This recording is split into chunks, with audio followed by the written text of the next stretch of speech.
It's basically a symptom of a lot of underlying problems that we have in our body. Uh, if we grossly say it's more like the spinning of head or reeling of head, sometimes it can lead to blackouts. So it's a sense of losing your balance, having blackouts, the spinning of head, something like that. That the patients come to us.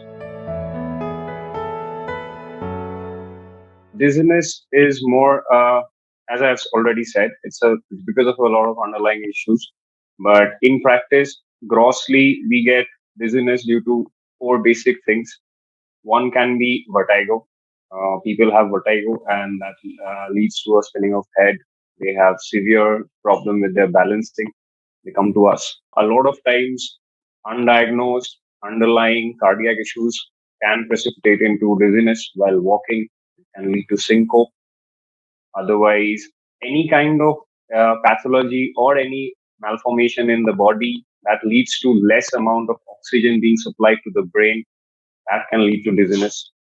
And another very common thing that we get is people who have sugar, diabetes. They sometimes, when they're basic due to medications or insulin that they are already taking, when they have hypoglycemia, they have a sense of dizziness and they come to us. Dizziness, grossly, it is usually the brain that is primarily affected. A lot of other reasons contributing to the less oxygenation of the brain can lead to a manifestation of dizziness. Otherwise, vertigo is a very, very isolated thing. It is a problem with the inner ear, because of which people have a lot of uncomfortable spells of dizziness. In hot summers, we also have heat strokes that can be precipitated by a preformed episode of dizziness. Dizziness, as I was already saying, it's not really a disease. It is actually a manifestation. It's a symptom of a lot of underlying issues with the body. Dizziness, I would rather say it's more like uh, you will have a sense of loss of balance. You will find difficulty in whenever there are patients which who have in aggravated form of dizziness when they are transforming from maybe the lying down position to abrupt standing position.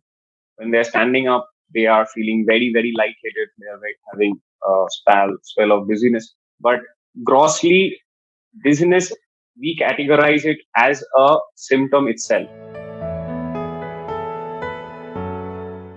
Person can have some malformation, some problem, some pathology with his or her heart. That because of which the heart is failing to pump enough oxygen through the blood, and it could be some kind of a block in the heart. It could be because of some kind of occlusion in the arteries that are going to the heart or coming out of the heart in the form of veins, due to which the brain it's not getting enough amount of oxygen. So primarily, whenever we in the emergency, whenever we have a patient who has complaints of dizziness, we screen the heart through an ECG to see if there are any kind of conduction blocks. Most often than not, we get some kind of a block in the electrical activity of the heart, and they actually improve a lot with the help of pacemakers eventually. Otherwise, there could be in cases of post-operative cases where, let's say, somebody is having a major surgery, and after that, some kind of a blood clot is getting dislodged, and it's in the form of a embolism. It can occlude some kind of a vessel in the brain that could have lead to post-operative dizziness complications. Other major complications are also there. Vertigo is a very common thing in our country, and vertigo, it's basically a very, very big issue because there are problems with the inner ear, um, because of which, because as we all know, ear is very much involved in maintaining the balance of the body.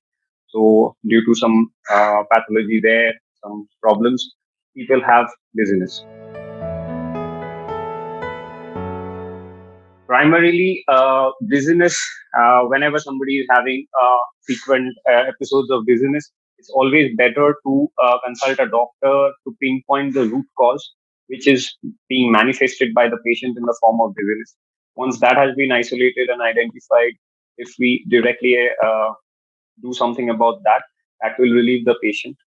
Otherwise, if a person, whenever a person is having a lot of dizziness, sometimes people try to rush or they try to find help, but it's always better to sit down or lie down, because in case of dizziness, when people are losing their balance, if let's say they have a fall, they unnecessarily incur some kind of a wound or a trauma. These things can be avoided if a person is lying down or coming to a or standstill rather than in motion, and can avoid unwanted circumstances. Dizziness can be avoided by proper hydration of the body. If we are taking adequate amount of fluids, that can relieve us or save us from events like dizziness, which we don't want. And another thing is, whenever you are having your first episode of dizziness, it's always important to go and consult a doctor, because we never know what is causing the dizziness. So maybe it can be relieved without medicines, but in most cases, people neglect it. It's like something, and then when a serious event happens, that's when the patient is diagnosed, but it's already late because the patient has already incurred damage. So it's always better to consult a doctor after your first spell of dizziness. That way, you figure out what's really causing it. Proper hydration. And another thing that I want to mention here is there are many elderly people who are suffering from diabetes, and we often tell them that once you're starting on anti-diabetes therapy or medicines, you might have spells of hypoglycemia, which can be manifested in the form of dizziness. So it's always better to keep some sugar or some kind of a chocolate with you if you're having that, and it's always better to have a immediate effect by taking that sweet substance that could help you with unwanted circumstances in the roads or somewhere outside which is not safe.